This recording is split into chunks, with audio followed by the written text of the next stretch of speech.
ગુજરાતી ખાટી મીઠી દાળ બનાવવા માટે આપણે સૌથી પહેલાં કુકરમાં 2 ગ્લાસ પાણી ગરમ કરવા માટે મૂકીશું.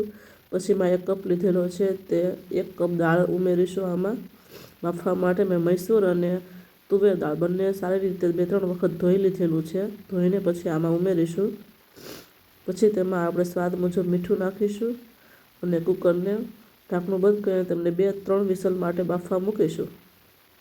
2-3 વિસલ પછી તે હવા નથી કાઢતી, પણ એમને જ હવા નીકળી જાય ત્યાં સુધી બંધ રાખું છું. પછી ખોલીએ તો સરસ દાળ બફાઈ જાય છે.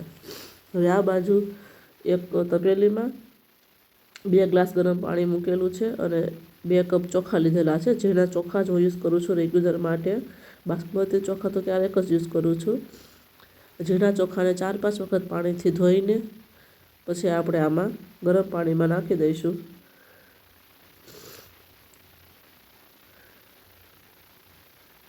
ગરમ પાણીમાં બધું આપણે ચડવા માટે મૂકીએ તો તે જલ્દી થઈ જાય છે. પછી તેમાં સ્વાદ મુજબ મીઠું નાખીશું અને આમને એક બાજુ એક ગેસ ઉપર ભાત આપણે મૂકીશું બાફવા માટે. હવે દાળ છે એ સરસ બફાઈ ગઈ છે. હવે તેને બ્લેન્ડર કરી લઈશું. થોડું પાણી નાખીને એને બ્લેન્ડર કરી લઈશું.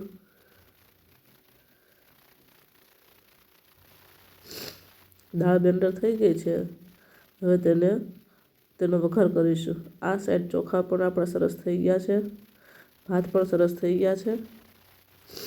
હવે એ ભાત મેં એક સાઈડ જારીમાં કાઢી લીધેલા છે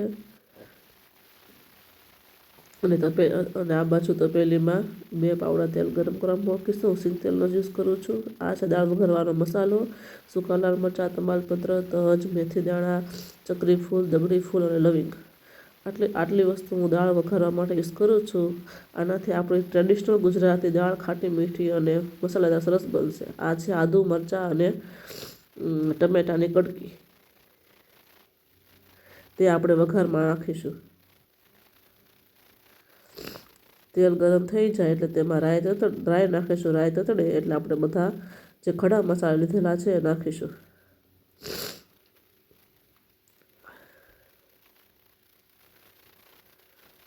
રાઈ, જીરું, સૂકા લાલ મરચાં, લવિંગ, ચકરી ફૂલ, દગડી ફૂલ, મેથી દાણા અને તમાલપત્ર.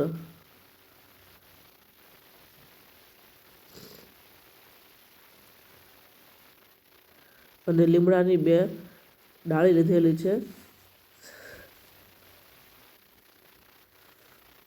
2 ત્રી લીમડાને નાખીને પછી ઉપર હળદર અને હિંગ નાખીશું અને આદુ, મરચાં અને ટમેટાની જે કટકી લીધેલી છે નાખી અને સરસ એવો વઘાર કરીશું આપણે. તમે જુઓ તો આની સુગંધ પણ એટલી સરસ આવશે.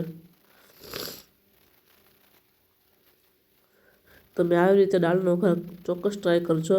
ખૂબ જ સરસ આવી રીતે દાળ થાય છે. જેવી રીતે વરામાં દાળ હોય છે એવી જ રીતે દાળ આવી બને છે આપણી અહીંયા. આવી રીતે વઘાર કરવાથી 2-3 મિનિટ માટે આપણે આમને બધું પકાવી લઈશું. પછી આપણે એની અંદર દાળ નાખીશું. થોડું મરચું પાવડર નાખેલું છે મેં, થોડો રેડ કલર આવે એટલે. હવે તેમાં ગ્રાઇન્ડ કરેલી દાળ નાખી દઈશું. હવે દાળને પકવવાની છે ઉફાણ આવે ત્યાં સુધી અને તેમાં વચ્ચે ગોળ નાખી દઈશું. તમે જો વધારે ગોળ ખાતા હો તો બધું પણ નાખી શકો છો. દાળ ઉફાણ આવી ગઈ છે, દાળ પાકી ગઈ છે, સરસ પીળો કલર પણ આવેલો છે અને ટેસ્ટ પણ એટલો જોરદાર છે. ગરમ ગરમ દાળ ખાવાનું જ તરત મન થઈ જાય એવી દાળ છે. અને ઉપરથી સમારેલી કોથમીર આપણે નાખી દઈશું. તો આ છે આપણી ગુજરાતી ખાટી મીઠી દાળ અને ઉપરથી લીંબુ પણ નાખી દઈશું જેથી કરીને મસ્ત ખાટી મીઠી દાળ બને.